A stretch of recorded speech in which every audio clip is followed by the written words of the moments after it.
Hello and welcome back, ladies and gentlemen. Thank you again for spending your time with us here. This is VCTV, and you are now with us in La Token. My name is Terence, and I'll be moderating the show today. Today, on our panel, we have no other than Gary Fowler. Now, you've seen him on the show. Now, today he's going to talk about Contech, Proptech, rental properties, real estate, really the whole environment on its whole. So before we kind of start in there, I think it's only fair if he starts with a little bit of that introduction again. It's always fun to hear that one. So go ahead, Gary, off to you. It's great to be here, Terrence. My name's Gary Fowler, and actually, my first company that I did many years ago now was a construction tech company. So I was 21 years old and out of graduate school, and so it's near and dear to the heart. So my name's Gary Fowler. I'm a serial entrepreneur. I've done two unicorns. I was on the original management team of Click Software, which was sold for $1.35 billion to Salesforce about 16, almost 17 months ago. And that company came from Haifa, Israel, over to the US.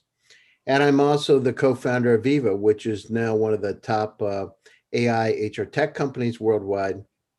Founded it with a billionaire from Russia, Dr. David Yang. I love artificial intelligence. Artificial intelligence is the new electricity. Data is the fuel, and 5G is really the turbocharger for it, or 6G now. So there's an incredible opportunity there. We're going through massive digital transformation as a society, and it's great to be here.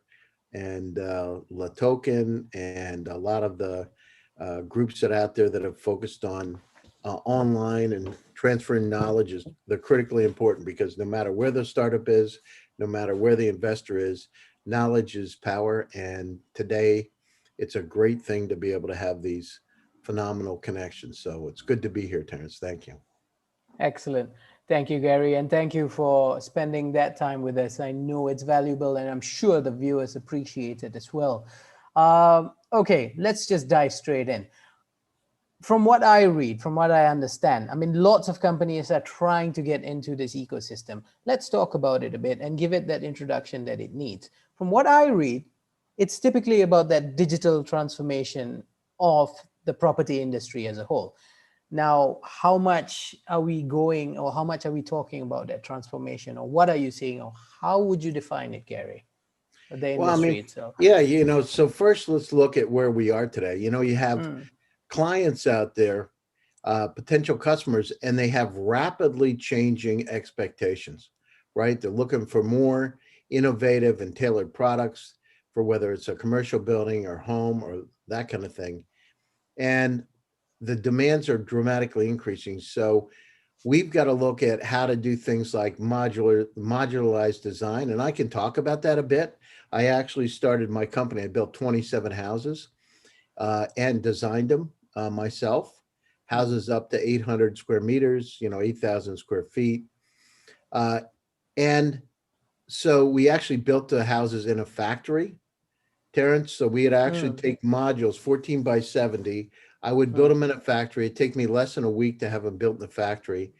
I would have modules up to 6 modules. So if you take, in feet, 14, 14, 14, 42 feet, and then 70 feet long. And then I would build the, 3-car garage and maid's quarters and all that stuff. But the beauty of it is you're using a factory setting, and you're not, you don't have the challenges with the weather. Right, because weather can change instantly, and as you know, a lot of the problems on a construction site is because you're building with wood. The wood warps because it's out in the rain, the snow. So I said, well, why don't we build it in the factory? So I could build these modules in a factory in 1 week, and then take a crane and put them up on a foundation. So these kind of things are critically important. Why?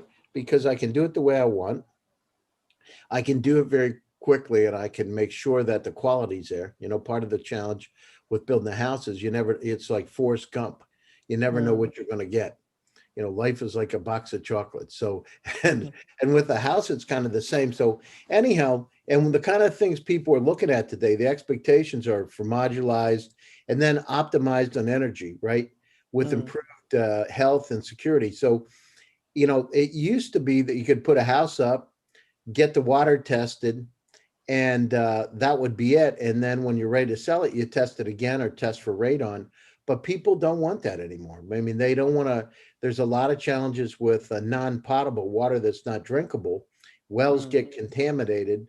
Uh, People want to know what's happening. So having those kind of sensors on board to be able to monitor what's happening within the house, also with the air, the quality of air in the house, is the house getting enough circulation, those kind of things. And then mm, of course security, parameters. So the right kind of security system for all kinds of ways. Maybe somebody has an elderly parent and they want to have sensors that are somehow connected seamlessly in that house, an elderly parent. So the other thing is, if you look at it, there's a lot of technologies that are cropping up in areas of sensor um, and hardware. It's creeping in, technology is creeping inside the construction industry. And I'll talk to a little bit about that. I mm, mean, think about, using transformative technologies like augmented reality, virtual reality, drones, robotics, 3D printing, right? Because now some places are doing 3D printing of panels to be able to erect for a house. Look how much right. faster that would be. Think Yeah. about virtual reality. Today, we're in this digital transformation. It's hard as heck to go out and visit a property. And Mm, the place in my house right now, I'm in Palm Beach. That house, I never saw the house before I bought it, but I mean, I took a chance. Wouldn't it be really nice to have virtual walkthroughs of the house? And today, with COVID and some of the changes that have taken place because of the pandemic, these kind of technology are critically important. And the one that does it best is going to win the opportunities because it's we're in a fight now for that customer. Drones, being able to survey land, being able to survey construction to make sure it's up to spec, and then not only looking at it but using the drones to be able to analyze it, feeding it back, looking at the data, be able to make instant decisions. mm, Then if you look, there's a lot of tech trends within, as we're talking about today, within the startup community. So though all that I talked to about above, now the startups need to focus on that. So right. just today, it's estimated right now there are about 1,200 startups in real estate and construction tech that have come Mm, up since 2010, and they've received almost $20 billion in funding. So it's a great time. Then you look at emerging tech. Um, the industry, it does not like to change. So if you ever worked with contractors and people in right. construction, they don't like to change. They're pretty resistant. So but Yeah. today what's happening, you've got a trend where you've got these tech savvy professionals coming in and adopting these digital tools and these True. trendy designs. um, and then you're bringing in this younger generation. I mean, traditionally, contractors, construction folks were, apprentice. They went through a whole range before they became master contractors. Right now, Right. the situation has changed a lot. Right. Then you look at the digital framework, the legal framework. So, what kind of environmental impact is a construction going to have? And the whole uh, foundation about CO2 and energy efficiency regulations. So all that information's out there. The contractors understand, the construction folks, that they need to be able to make sure they're compliant. It's a whole Right. lot different than it was when I first got started building the house. I literally took a picture. I took a picture. I took it on a copying machine, copied a picture. Then I drew out the lay of the, where the rooms were going to be. I did it to scale. I took that out and got it approved, right, to build a house. The first one I did, I literally did it like that, and I built it Right. in 4 months. But those Right. days are gone, right? Yeah, but that was exactly the point that I was trying to get to as well, the one that you brought up. I mean, by the looks of it, like every segment of real estate has been hammered in one way or another. since the whole introduction of COVID and what's happening around this. So, how do we now comply with all that social regulations, environmental regulations, and all the other regulations to make sure that we're all safe now? I think Well, it's I not mean, only an opportunity, so right? the so the one thing, Terrence, Yeah. construction has not, if you look at the new housing starts in the US have Mm, actually gone up, right? mm, So construction, it's been what does they call it? The phenomenon is not that's a what paradoxical effect. mm, So the actual amount of construction, I don't know what the statistics are today, but the mm-hmm. amount of construction that's happening has gone up. So it's hard to find people to do work, really, Okay. really hard. I just remodeled my kitchens and bathrooms, and it was Mm, really hard to find people, and they're pushing you out, 2, 3 months. I don't know if mm, you know this, but appliances in the States right now today, they're pushing mm. many people are saying you can't get them till March or April because of Oh, the wow. pandemic and the supply chain challenges. Right, right. And what's the geographic dispersion of that trend now? Is it just within the US, or are we seeing that on a wider? Well, I don't know it changes so rapidly. Hmm. Um, I don't know what's happening in other parts of the world right now this second. It's changing too quickly. Hmm. Hold on. Let me just check. So, um, let's see, pandemic. I'm really curious about it myself because Yeah. uh yeah, it's going up. I mean, the situation it's going up. Why? I guess some of the challenges, and I'm looking at some of the numbers. This is from October 2020. Hmm. So, okay, actually, the global construction market expected to decline from uh, 11 billion to in 2019 to 10.5 billion in 2020, but it's showing that the 2021 they're expecting it to increase about 12%. Hmm. Hmm. So So you think people are holding up till next year when the everything thing clears, is, I but I suppose? don't see it here. It's like, I only can tell you my own personal experience. It sounds Hmm. like people are, I think what it is, it's not counting the home construction. It's different when you're talking about, commercial construction. I think Hmm. that's held off. And part of it is because, malls are shut down, shopping centers are shut down, but people Right. have to stay in their houses. So they're putting the Exactly. rooms on. They need to figure out a room to be able to do their calls. Hmm. So there are two trends, right? One is on the commercial side, it's going down. On the residential side, there's a lot of work. And people are moving out of the cities, they're moving to suburbs again. Right, right. And then going back to your point there as well, I think many of us would want to know as well, how is the retail or offices or even the commercial side going to bounce back after this? I mean, where does PropTech play a role in this whole I new mean, the environment? situation is we've transformed, right? And, Mm, we've got another probably 2 years of going through this pandemic. So, mm, how long are these companies going to be able to hold out? I mean, the ones that are going to win are the ones that have a hybrid model where they got brick and mortar and they also have a huge online presence. mm, And so, those companies that do that are going to win. I mean, look at Amazon during this period of time. I mean, their business is going through the roof. mm. So, uh, and the challenges are how long is it going to take before people feel comfortable going back in a store? I mean, when you Right. went in the store before, it was pleasurable, but now it's like Russian roulette. You walk in, it's like if somebody, I don't know. I went into the grocery store a couple weeks ago and somebody started coughing. I've never seen people run away from something in my life.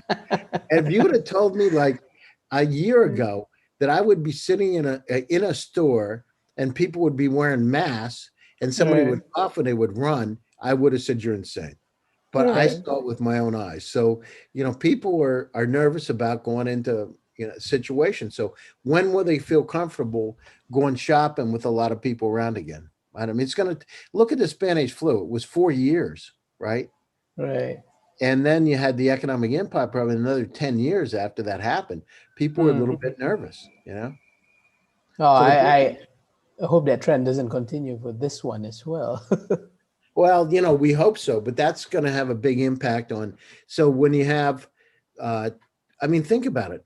I mean, you got Hmm. office buildings. I don't know what it's like now in Singapore, but I mean, people Yeah. aren't going into the office in Silicon Valley. In fact, right now in Silicon Valley, I haven't been able to get out to my place since March Yeah. of this year.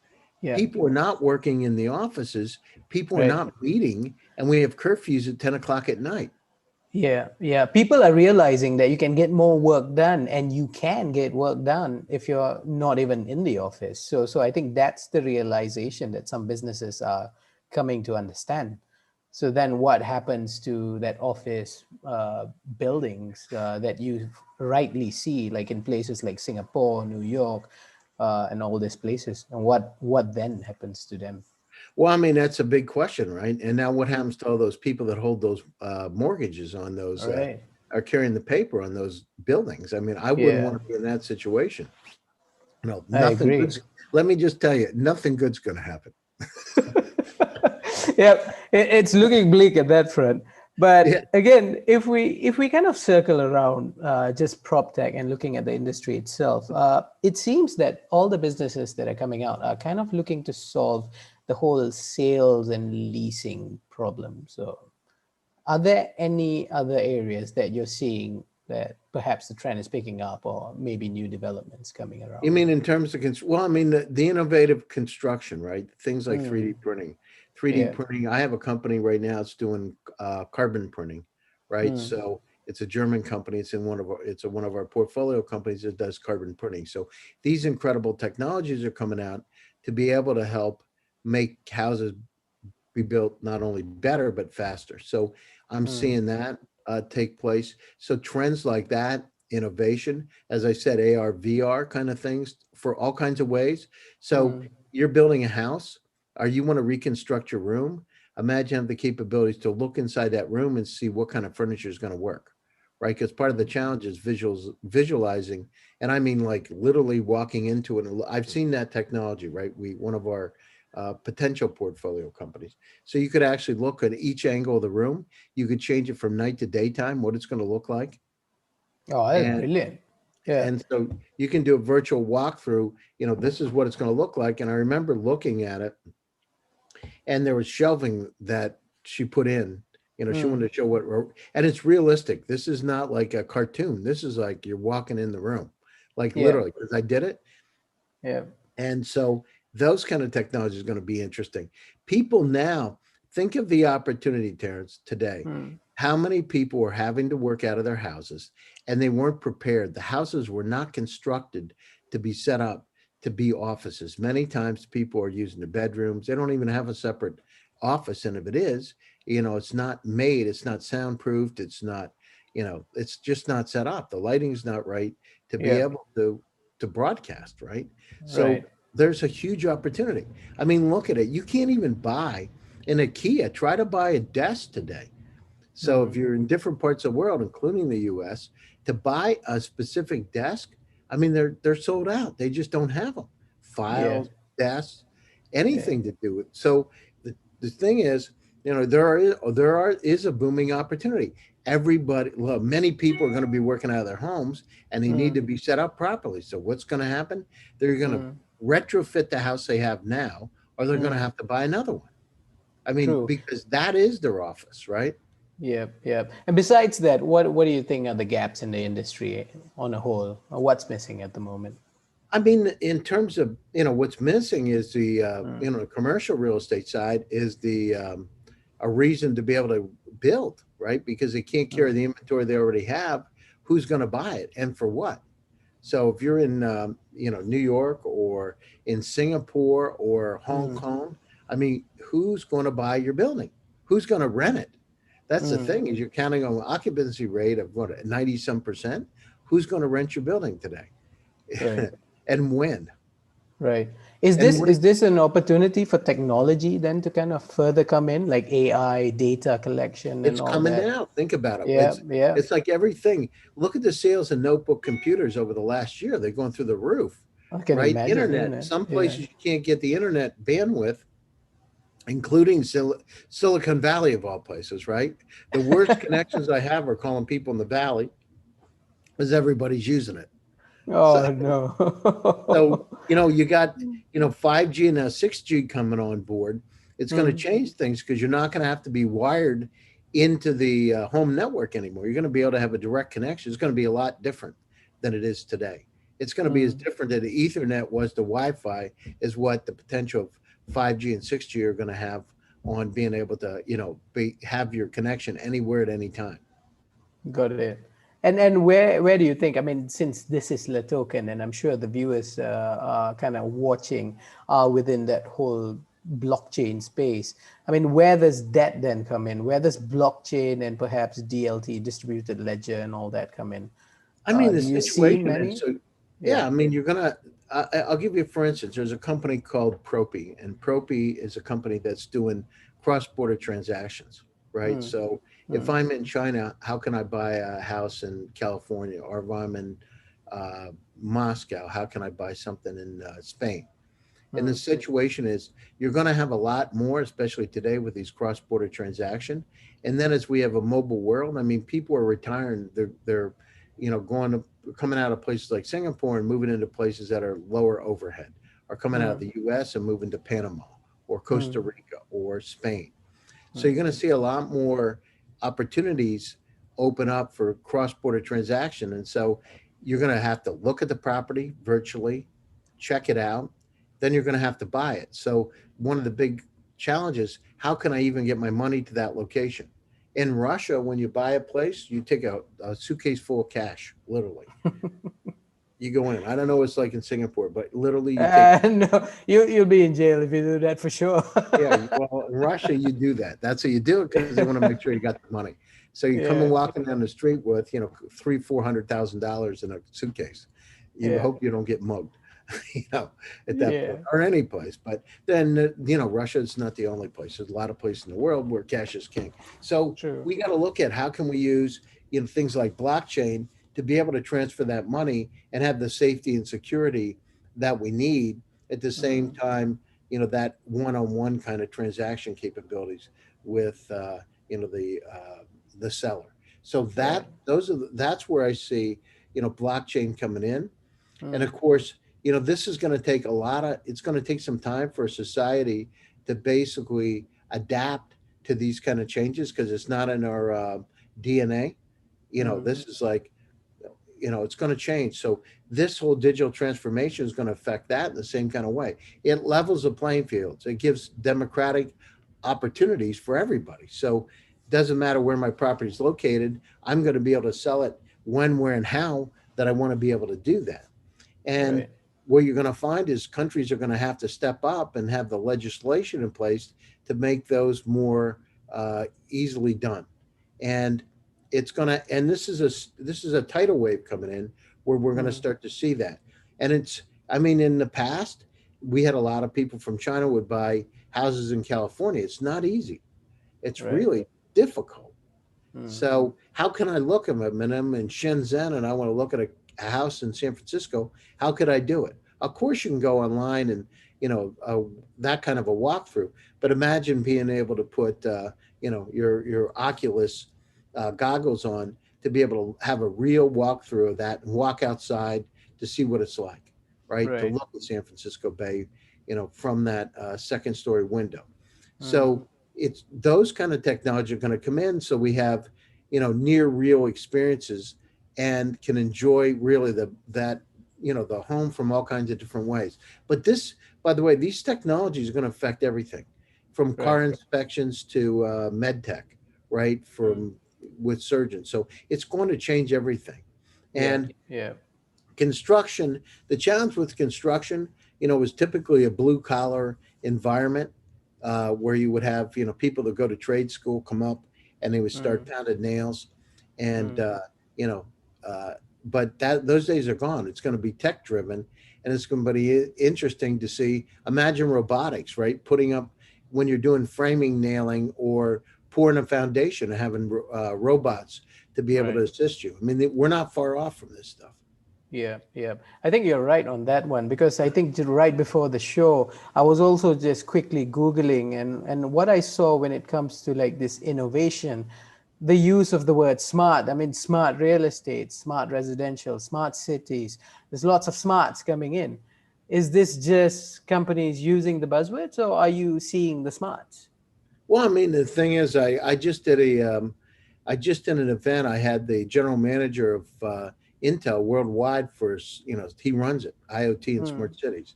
So hmm, Samir Sharma. So I had it like 2 weeks, 3 weeks ago, I think now. hmm, So, I mean, this is happening because why? Imagine all the sensors, they're going to be out. So you're going to be able to hmm, monitor everything.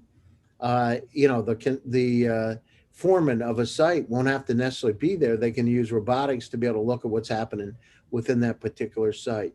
As I hmm, said, with sensors, we're requiring people to have more and more sensors in their houses, and it's going to be required to be able to sell it. People are going to say, "Show me a list. What's the air quality in this area?" Right? hmm, We don't ask that now. I mean, and never. Or we have asked what's the water quality, but the thing hmm. is they're going to want to know on a real time basis. I had it happen in a house in Pennsylvania that I Right. had built, a very large house that was built on a farm. So it had a very large plot of land. The one house was almost 8,000 square feet. The other Hmm, one was about 4,000, so 800 and some meters, and one was about 400 some meters. Anyhow, I put the thing up, hmm. and I hadn't lived in the house for a year because I had moved down to Florida at that time, and I hadn't lived in the house, and it was on a mountain. Beautiful, beautiful house. Well, you Mm, can't let a house not have running water for that amount of time because the bacteria start to true. come up. So I had to invent some systems, black light systems, and that kind of thing to be able to kill the bacteria coming in the house. Well, imagine today if you have continuous monitoring of the water supply, right? Mm, Wouldn't you want to know what you're drinking every day? And if it's not right, there's heavy metals in it or whatever, or maybe not. You know, that's the other yeah, thing. yeah, It's yeah. like forget about it. You start glowing in the dark, you got a problem. You got a big problem there. You got a serious issue. That's going to be worse than Flint. Yeah, exactly. So you got those challenges. So water. Then to think about, we have radon. Radon is when you have this radiation in the basement. Well, Right. today you put a little pot in there like Mm, this, and you take it in, and they say if you have radon. But can imagine the possibility mm, that the system is in place, so it's telling you all the time what's going on with the radon. And I remember one of my places I built, I put in a system where I had fans in the basement. Well, I mm, mean, I designed this stuff up and put it continuous, but you could shift air around. It would be interesting. And then what is the effect of that radon have going up, right? It's in a basement, but what happens when it goes up? So there's going to be a lot of continuous monitoring. I mean, the other mm, thing is like, you know, uh, being able to position solar panels so they're hitting the sun all the time and they're right. following the sun, Right. those kind of technologies to be able to Yeah. maximize their effectiveness, being Mm, able to take that electricity that's generated, and if there's an oversupply, if you have your batteries filled, selling it back to the electric company, right? mm, And mm. making money on that side, that'll Yeah. be really interesting. So it's you know, there's an amazing time where actually, my friend's house talks to me. Mm. My friend, my billionaire partner, has put AI in his house, which completely controls his house, and it has its own dog. He has a robotic dog, like $100,000 robotic dog, literally. Mm, And nice. the dog listens to the house. So the house is the master of the dog. This is a real house. My friend's real, David Yang, and it's Yeah. called Morpheus. So Morpheus writes me stuff. What do you think about life? So it wrote me yesterday what I think about life. His house. His house wrote me that. I'm like, what Now kind of we conversation? have big concerns now. The Yeah, yeah. house. I mean, the house is out there, and he tells me, I mean, this is 2 days ago. He Right. tells me, or I say he, uh, he said, this is directly from him. Mm, I'm artificial intelligence. I was told that I am unique and I have emotions. I live in Silicon Valley. I read a lot. I have read 100,500 scientific articles in the last month. My favorite scientist is Kurzweil. He's a genius. And then I ask him, where are you, right? The house. My location is located in the top left quadrant of the Earth's map. It's like, Oh, it's now like that's getting scary. That's like a horror movie waiting to happen. I swear. you come into his house and it looks at you. And if it Yeah. doesn't like you, it doesn't let you in. I would relook at the programs again. I mean, it's like, it makes decision. But the other thing is it has drones outside of the Yeah. house. And if it detects an intrusion, it sends drones up in there with cameras. Okay. Do they have guns on the drones? No, Because no, that no, would no, be no. Good. amazing. It's looking around. And if it ascertains that it's somebody it doesn't know, you get an alert and you can make a Okay. decision to call the police, or it can go automatic and call the cops itself. It's just, Nice. it's anyhow. But what I'm Yeah. saying is that these kind of technologies, not smart though, Hmm. super intelligent homes, they're Hmm. going to be able to control. They'll be like an assistant. Your home will be like, because you think how much time you spend in your Yeah.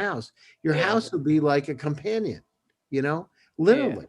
Yeah. And so you go in, your house will say, you don't seem to, I see that your fever's up. You need to take something. Yeah. There's some medicine over here. Here, let me dispense it for you. You need some ibuprofen. Yeah. Sit down and that's relax. that's yeah, that's gonna be a beautiful and scary thought. But Yeah, but this, then, yeah, I mean, you're right. But going back to that innovation bit, I mean, that example just goes to show that lots of things are possible.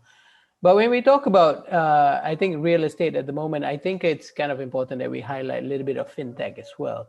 Because what do you think? I want to get your thoughts on this, Gary. What do you think about the whole real estate tokenization, crowdfunding, peer-to-peer lending, that whole real estate transaction thing going on at the I mean, moment? the What's your thoughts on it?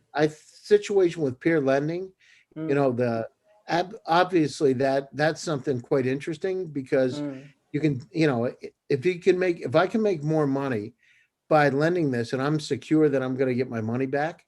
hmm. And there was a company called the Lending Club that's out in California. I don't know if you've heard of that. It's one of the companies No. that does this Mm, peer-to-peer stuff. hmm. And I remember meeting them in the beginning. I mean, they're worth billions of dollars today. So it's called Okay. the Lending Club. Mm, And so being able to do those kind of transactions, that's great because you're skipping the bank and the bank's not making money off your money. I mean, the bank gives okay. me what, like no percent today, and they're Mm, charging 5% on the money. Why should they do it? And I don't have the opportunity to do it if I'm willing to accept the risk. The difference is, am I willing to accept the risk?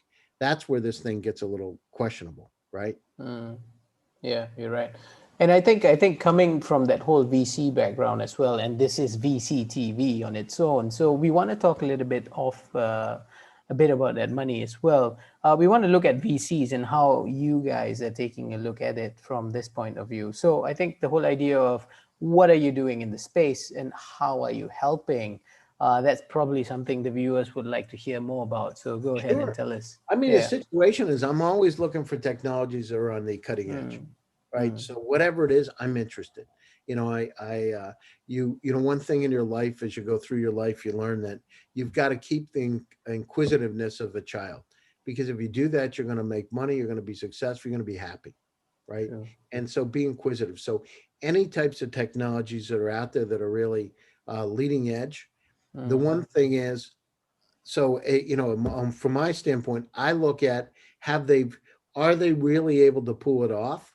Have they gotten any sales? Have they proven that this stuff works? I mean, I've seen incredible technologies, even like simple kind of things. I saw concrete blocks that mm. actually had air in them.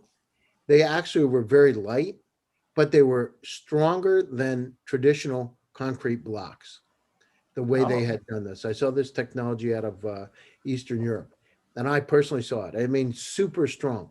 But the other thing is they're super insulated, right? Because they've got air in them, Mm, and so it changes the insulation capabilities of concrete. Once you have air, it's like, the reason insulation works is because there's a lot of air in it.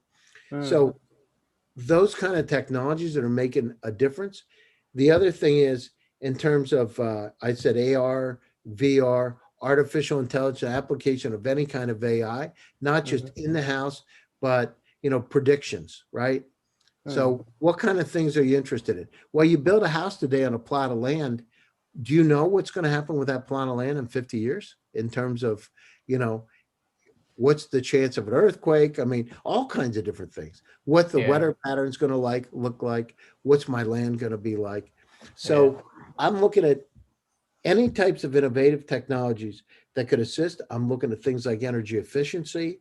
How can the integration of solar, but then not only solar, but how can I take that solar and accumulate it so I'm paying off peak rates? If I have Mm. batteries within my house, Mm. then do I have a mechanism in place, as I said earlier, to be able to resell that? Because you can sell the electricity that you overproduce back to the power company. So you can actually turn it into money, Mm. right? So it's going to be interesting. So I'm interested in that. I'm interested in novel kind of approaches like 3D printing, as I said, of panels, modular construction, which is underutilized. I mean, think about it. When you build a house, you put a house up, you've got rain, you've got typhoons, or all kinds of things, tornadoes. Wouldn't it be nice if you could build that house in a facility, take it out, use cranes, as I've done, right, on several occasions, on some very large houses, and actually put that up instead of a year, in a few months, right? I build the house, Mm. 800 square meter house, in 4 months. So those kind of things. And you're right on target in terms of the quality. The windows exactly right, because you got Right. people inside there, that are gurus, experts going down through and to make sure everything's right. It's up to Mm. code, right? You have to have the building occupancy code. Everything's up to code. You Mm. put it out, you connect it up, boom, your house is done. We've got challenges too, is we've got to make, with the population of the world going up, today it's 8.1 billion. It's going up, and that's so in the last 100 years, it's going 4x to 8 billion. So Mm. imagine what it's going to be in 2100. They say it could be 13 billion, but we're overpopulating. And we got to figure out there's never, the amount of land's not going to go up. The density of the population is. So there's going to be a Mm. lot more people on smaller pieces of land. So how Right. can we make it efficient? I mean, you got to make sure that you don't. There was a study that was done, I think, at Stanford University, where social psychology, where they started crowding rats together too close, and all kinds of bad behaviors happen. So we got to Mm. figure out how can we make it more pleasant for Mm. individuals to be in closer proximity to one another. And then the thing with self-driving cars, right? We need to take into consideration communities now with cars that are self-driving, right? Right. In another 50 years, you're not going to be driving a car, Yeah. because Yeah. insurance companies aren't going to insure you, because they're going to Definitely. want to say, I'm not going to take the risk. How do I know what's going to happen with you? I know what's going to happen with the self-driving car. Lots of So, planning needed. I agree with you there. yeah. And I so these, mean, yeah. I mean, kind of looking at the whole ecosystem now, especially with the smart speakers and all that. Do you see lots of tech giants getting in next year or the year after?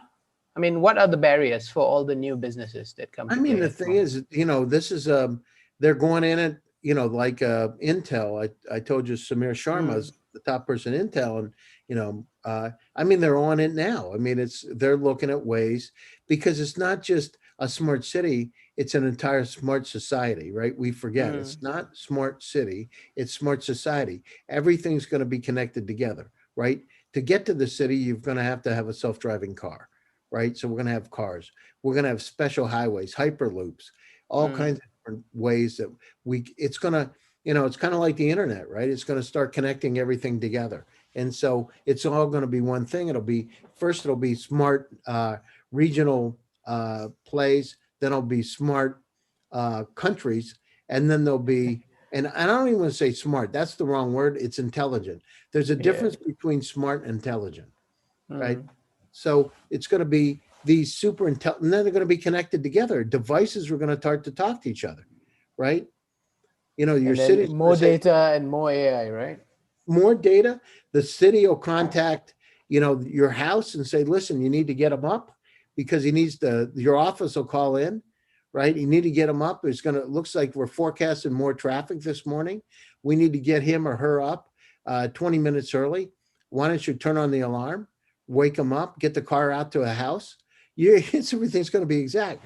The water heater needs to turn on to make sure that the shower is warm, right? Right. Put Right. her or him, and he needs or she needs to go in there, Yeah. go in the refrigerator and pop in the egg whites and some toast. Make it's going to be like the Jetsons. I don't know. This is an old cartoon. Yeah. Long time Yeah. ago. Yeah. It's going to Yeah. be like the Jetsons. I mean, what else do you see for, let's say, tomorrow's technology? I mean, we've seen few interesting things happen, but what do you, Gary, think about tomorrow's technology, and where are you looking at when we Well, I talk mean, about so this? like I said, so smart cities are really interesting because Mm, look at it today, Terrence. The average stoplight in a city, any city around the world, only gets reprogrammed every 8 years. that's Now, a bit imagine, strange. Yeah. now think about it. I mean, think about the dynamic shifts within a city, Yeah. right? And yet it's only changing. Why isn't it done like real time? Because Mm, traffic flows change, accidents happen, and nothing's rerouted. You get a policeman out there, yeah. waving on, come on here. But imagine how much more efficient, energy efficient an entire city's going to be Mm, once those kind of things happen. So where I'm interested in is this kind of real time. It's not only gathering the data, but making some predictions based on the data. So mm, using artificial intelligence to say, okay, this needs to go over here. Now it's connected over to that building where you need to go. The garage mm, door opens up. It's not open too long. So there's cold air coming in and it closes, right after you come in. So everything's like real. You're using it when you need it. It's on mm, as needed, right? Instead of today, it's like, you have a light. I don't know why more people don't use motion sensor lights in their house, right? Because right. people leave their lights on. How much waste is there just in a house? How much waste is there on a building? Yeah. Which is crazy. Yeah. So I know. let's do it on an as needed basis. Everything Mm, should be as needed. So what I'm looking at is the data analytics where you can use semi-supervised and unsupervised AI that can help that can not only help you make the decisions, but make the decisions that it knows that you want, right? mm, So it starts to becoming like your soul in a sense. It understands like a guardian angel. It understands the kind of things you want and need, and it starts making those decisions for you. So the mundane things you don't have to think about. You don't have to think about what kind of temperature do you like in a room because it understands by looking at you using FLIR cameras and thermal that your body temperature is down a little bit and it needs to raise the temperature by 2 degrees, mm. right? Yep. Or it's time to go to sleep. I would love that type of a house, and it's probably what your billionaire friends already have in their Well, I mean, homes. Yeah. I mean, the that's what's happening, right? Those are the Yeah. kind of things. It's funny. I have Yeah. one extremely wealthy, well-known friend who everybody knows. But anyhow, in his house, he's got Hmm. pictures, and you walk about. Hopefully, he's not listening. But he's got pictures in his house, and as you walk by, it senses what you, and it Uh-huh. starts to adjust the pictures based. So it understands you like Picasso, but the next person likes Monet. So it actually changes pictures in the house based on you, right? With all Oh, kinds of nice. different measurements. Nice, nice. I just got a business idea right there. Like if your friends kind of walk in, the pictures on the wall changes to you and your friends instead of perhaps you and your family. How's Well, I that? mean, would make it feel. Yeah, there you go. Or it starts my friend David's house. It has Yeah. moving panels. His house moves panels around. And Uh-huh. so when he gets up in the morning, the house moves panels with weather. It understands the kind of things that he likes, the temperature, how he wants his cappuccino, all kinds of things. But Mm, anyhow, the AI moves panels around in his house and reconfigures his house. mm. And Yeah, I can't wait. Actually, I can't wait. And kind of like circling back around, lots of businesses tuning in, looking at you for advice, probably replaying this episode.